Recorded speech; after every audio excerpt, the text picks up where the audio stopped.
Assalamualaikum warahmatullahi wabarakatuh. Nama saya Kamalia Fitri Rizky, kelas PIPSC. Di sini saya akan menjelaskan materi tentang politik dan negara. Langsung saja, yang pertama ada pengertian dari negara. Apa sih negara itu? Nah, negara itu merupakan sebuah kesatuan politik yang membentuk wilayah hukum berdaulat di dalam batas-batas wilayah tertentu dan menyelenggarakan otoritas melalui serangkaian lembaga permanen. Nah, lembaga ini itu adalah lembaga yang dapat dikenali bersifat publik, di mana mereka itu bertanggung jawab dalam pengaturan kehidupan masyarakat dan dibiayai dengan belanja publik. Negara ini mencakup beragam lembaga pemerintahan, tetapi juga mencakup pengadilan, industri nasional, sistem keamanan sosial, dan lain sebagainya, dan seterusnya. Nah, istilah negara ini juga sudah banyak digunakan untuk menunjukkan pada banyak hal. Contohnya seperti sebuah kumpulan lembaga, satuan teritorial, terus ide filsafat, kemudian sebuah perangkat pemaksaan atau penindasan, dan masih banyak yang lainnya. Nah, kekacauan ini itu muncul dikarenakan kita ini telah memahami negara dalam melalui 4 cara yang cukup berbeda. Nah, di sini ada 4 cara. Yang pertama ada pendekatan idealis. Nah, idealisme ini merupakan sebuah pandangan tentang politik yang menekankan penting moralitas dan cita-cita. Nah, jadi idealisme ini, Hegel ini mengidentifikasikan 3 momen dari eksistensi sosial. Yang pertama ada keluarga, kemudian masyarakat sipil, dan negara. Nah, di mana di dalam keluarga ini Hegel berpendapat bahwa sebuah altruisme tertentu ini berjalan serta mendorong masyarakat untuk lebih menyampingkan atau menepikan kepentingannya mereka sendiri untuk lebih mendahulukan kepentingan dari anak-anak mereka atau orang tua mereka. Nah, sebaliknya dari masyarakat sipil, ini dipandang sebagai sebuah lingkup egoisme universal, di mana individu ini lebih mendahulukan kepentingannya mereka sendiri di depan kepentingannya orang lain. Nah, jadi Hegel melihat bahwa negara di sini itu sebagai sebuah komunitas etis yang didukung oleh sikap saling simpati. Nah, kelemahan dari pendekatan idealisme ini adalah mengemukakan sebuah gambaran yang tidak kritis tentang negara, dan negara ini dalam sudut pandang etis gagal membedakan dengan jelas antara lembaga yang merupakan bagian dari negara atau lembaga yang berada di luar negara. Kemudian yang kedua ada pendekatan fungsionalis, di mana di sini negara itu berfokus pada peran atau tujuan dari lembaga negara. Nah, fungsi utama dari negara di sini itu adalah sebagai pemeliharaan tatanan sosial. Negara di sini itu didefinisikan sebagai rangkaian lembaga yang menegakkan tatanan atau menghasilkan stabilitas sosial. Kelemahan dari pandangan fungsionalis ini itu cenderung untuk mengasosiasikan setiap lembaga yang memelihara tatanan kayak seperti keluarga, serikat buruh, tempat ibadah, atau media massa dengan negara itu sendiri.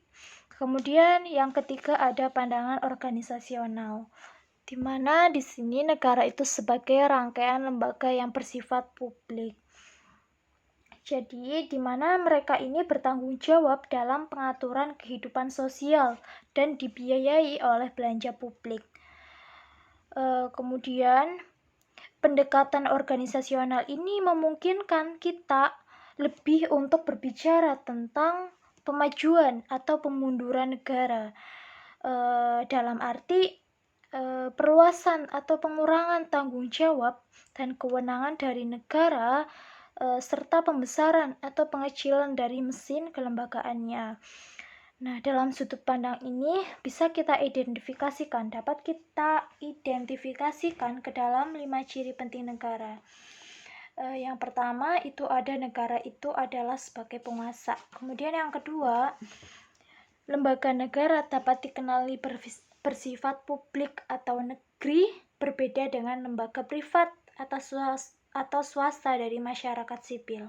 Kemudian yang ketiga, negara itu adalah sebuah ukuran legitimasi. Kemudian yang keempat, negara adalah sebuah perangkat dominasi. Kemudian yang kelima, negara adalah sebuah kesatuan teritorial. Yang terakhir ada pendekatan internasional, di mana negara ini sebagai pelaku tingkat dunia, yaitu sebagai unit dasar politik internasional. Kemudian menurut pandangan Hegel ini adalah seorang filsuf Jerman, seorang pendiri idealisme modern, dan mengembangkan pengertiannya bahwa kesadaran dan benda-benda material dalam kenyataannya itu adalah menyatu.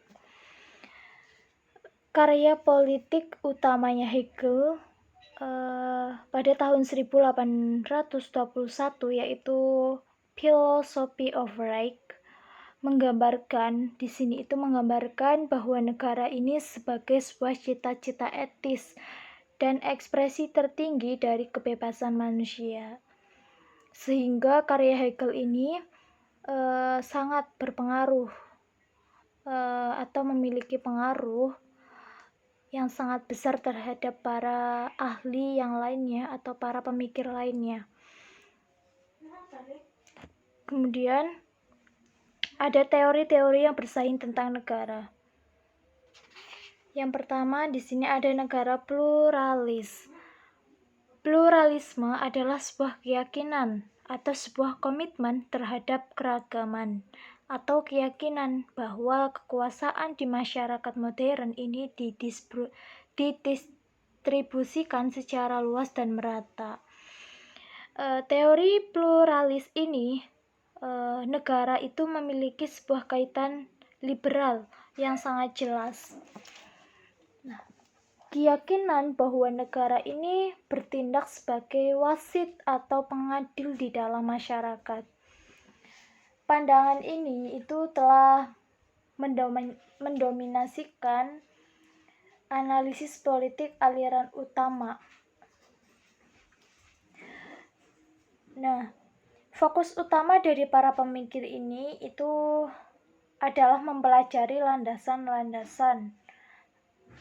Yang pertama ada kewajiban politik, di mana tugas atau kewajiban dari warga negara terhadap negara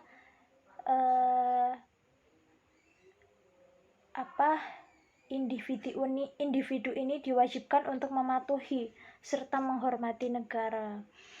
Kemudian ada keadaan alami. Keadaan alami ini yaitu sebuah masyarakat tanpa adanya otoritas politik dan kontrol hukum yang formal pada individu-individu. Nah, biasanya digunakan sebuah alat teoritis. Jadi tanpa sebuah negara, individu ini akan melakukan kekerasan, akan mengeksploitasi, serta memperbudak satu sama lain.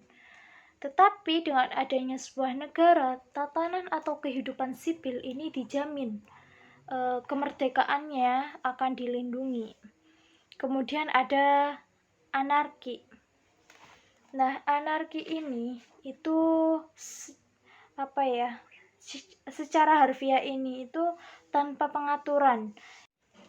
Kemudian yang kedua ada negara kapitalis. Nah, menurut Marxis, negara kapitalis ini menawarkan sebuah alternatif bagi gambaran pluralis tentang negara sebagai seorang pengadil atau wasit yang netral. Nah,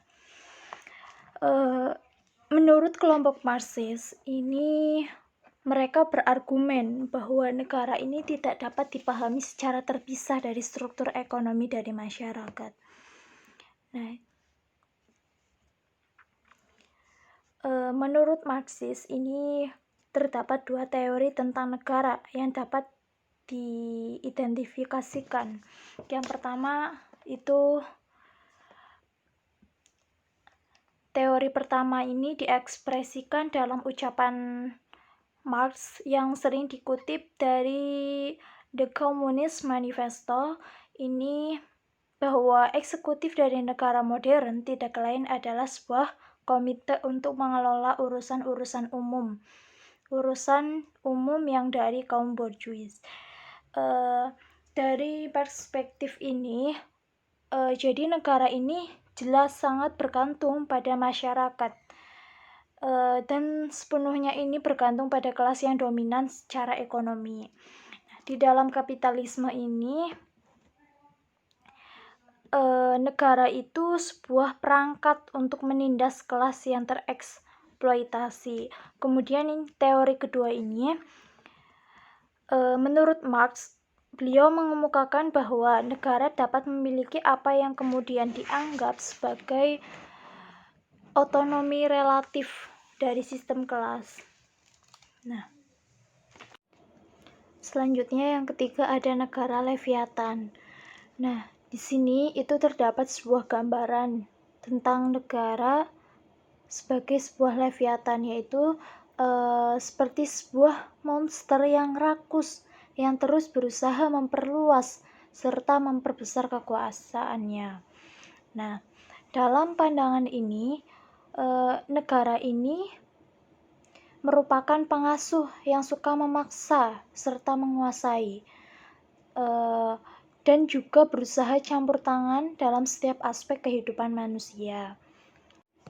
Yang keempat, negara patriarkal. Negara patriarkal ini terdapat teori feminis yang mencakup berbagai ajaran serta perspektif, karena menghasilkan beragam sikap yang sangat berbeda terhadap kekuasaan negara.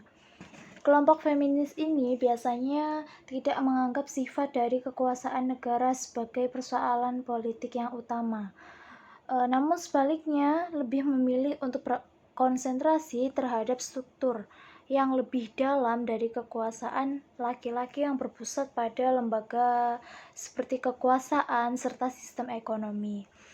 Nah, sebuah pandangan yang lebih kritis serta negatif tentang negara ini telah dikembangkan oleh kelompok feminis radikal. Mereka berargumen bahwa kekuasaan negara ini mencerminkan sebuah struktur penindasan yang lebih dalam, dalam bentuk patriarki ini. Nah, kemudian menurut Thomas Hobbes,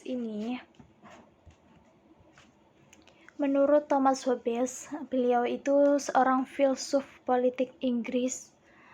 Nah, dan beliau ini mengembangkan teori komprehensif pertama tentang alam serta perilaku manusia sejak Aristoteles.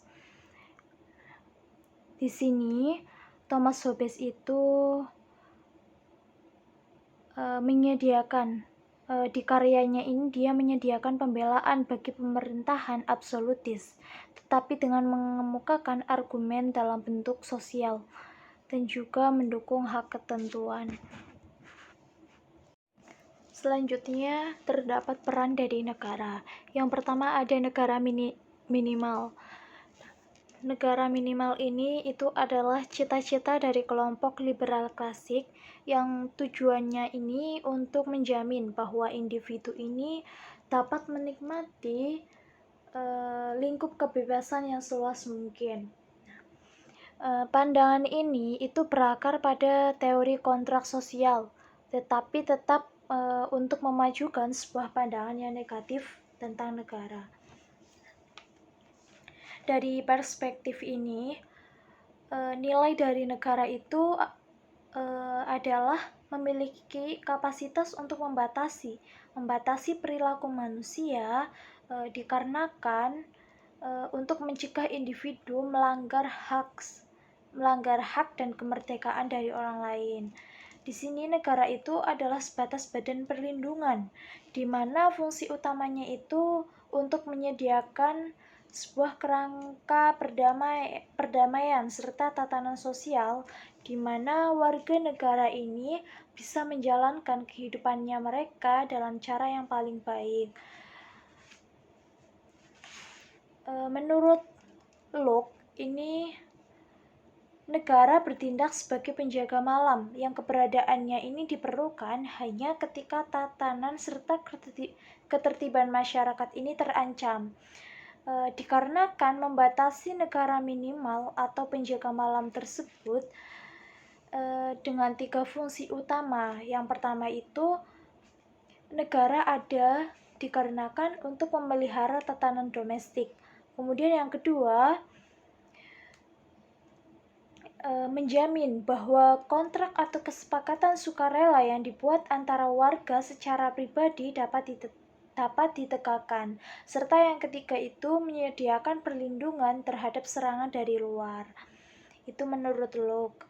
Kemudian yang kedua ada negara pembangunan. Nah, negara pembangunan ini merupakan negara yang mengintervensi kehidupan ekonomi dengan tujuan untuk mendukung pertumbuhan industri serta perkembangan ekonomi. Nah, yang ketiga, negara demokrasi sosial. Sementara negara pembangunan ini menerapkan intervensionisme untuk merangsang kemajuan ekonomi, di dalam negara demokrasi sosial ini memiliki pandangan untuk menghasilkan restrukturisasi sosial yang lebih luas, yang lebih mengacu pada prinsip-prinsip serta keadilan, kesetaraan, dan keadilan sosial. Kemudian demokrasi sosial ini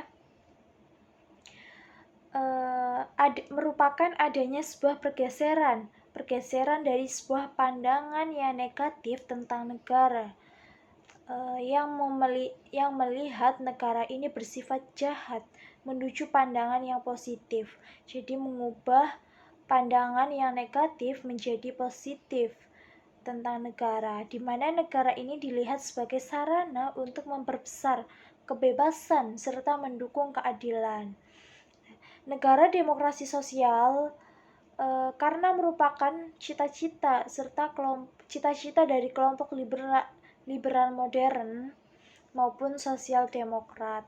Kemudian yang keempat ada negara kolektif. Negara kolektif ini itu membawa seluruh kehidupan ekonomi di bawah kontrol negara.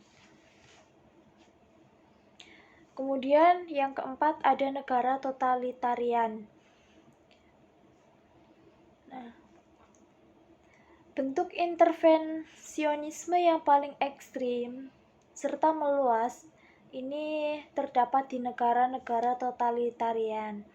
Nah, esensi dari totalitarianisme ini itu adalah pembentukan sebuah negara yang mencakup segala hal, yang pengaruhnya ini masuk ke dalam setiap aspek kehidupannya manusia. Negara ini tidak hanya membawa ekonomi, tetapi juga membawa kepada pendidikan, kebudayaan, agama, kehidupan keluarga, serta di bawah kontrol negara secara langsung. Nah, totalitarianisme ini itu sebuah sistem kekuasaan politik yang di dalamnya itu mencakup segala hal, serta melibatkan manipulasi ideologis yang meluas.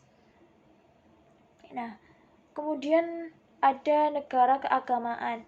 Nah, negara keagamaan ini adalah sebuah kontradiksi. Negara modern ini muncul melalui kemenangan otoritas sipil atas otoritas keagamaan. agama semakin dibatasi pada lingkup privat melalui pemisahan antara tempat ibadah dan negara. Nah, peningkatan kedaulatan negara ini itu biasanya berjalan beriringan dengan peningkatan sirkulasi.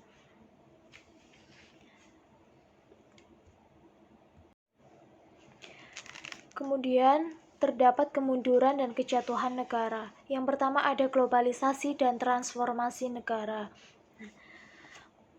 Adanya munculnya globalisasi ini telah merangsang sebuah debat besar tentang kekuasaan serta peran dari negara di dalam sebuah dunia yang mengalami globalisasi. Nah, di sini sebagian teoritikus ini telah memaklumatkan keadaan darurat dari pemerintahan pasca kedaulatan. Nah, para teoritikus ini itu mengemukakan bahwa munculnya globalisasi secara tak terelakkan ini diiringi oleh surutnya negara sebagai pelaku yang bermakna. Nah, kekuasaan ini semakin bergeser menjauh dari negara dan menuju pada pasar global serta perusahaan-perusahaan transnasional. Kemudian yang kedua, para pelaku non-negara dan badan-badan internasional. Nah, satu manifestasi lebih lanjut dari surutnya negara dikarenakan munculnya pelaku-pelaku non-negara atau transnasional dan meningkatnya peran dari organisasi internasional.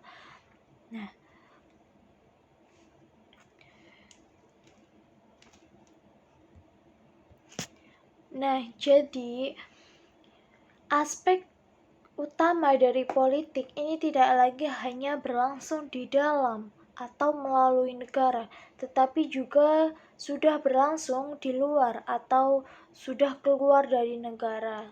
Seperti itu. Kemudian yang ketiga ada negara-negara gagal dan pembangunan negara. Nah, di dunia berkembang, debat tentang kemunduran negara ini terkadang digeser oleh keprihatinan tentang negara yang lemah, gagal, ataupun runtuh.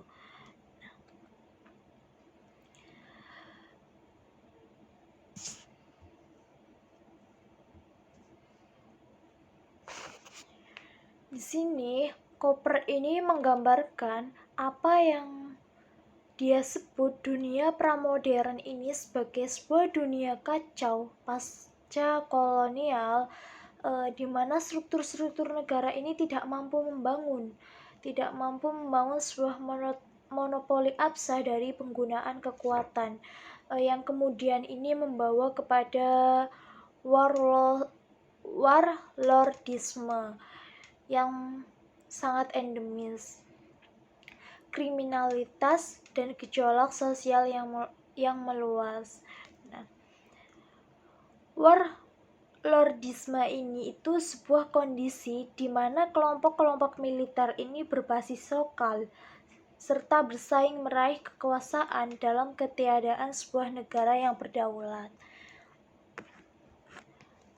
Selanjutnya, kembalinya negara. Di sini terdapat dua faktor. Yang pertama itu kemampuan unik dari negara itu untuk memelihara tatanan domestik serta melindungi warganya dari serangan luar. Nah, jadi itu negara ada itu untuk menguasai kekerasan.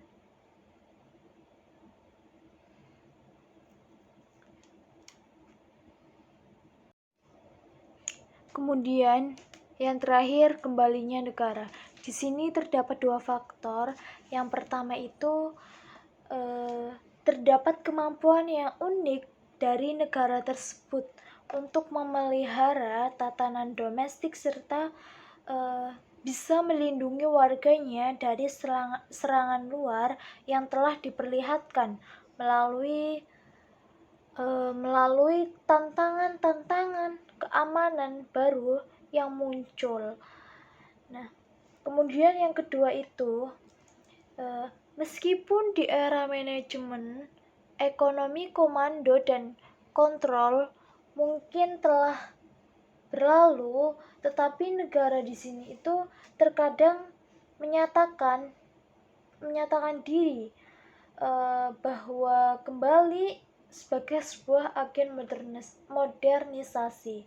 Nah, negara kompetensi ini melakukan dengan cara meningkatkan pendidikan serta pelatihan dalam rangka untuk meningkatkan produktivitas serta menyediakan dukungan bagi industri-industri ekspor yang penting. Kurang lebihnya seperti itu. Wassalamualaikum warahmatullahi wabarakatuh. Terima kasih.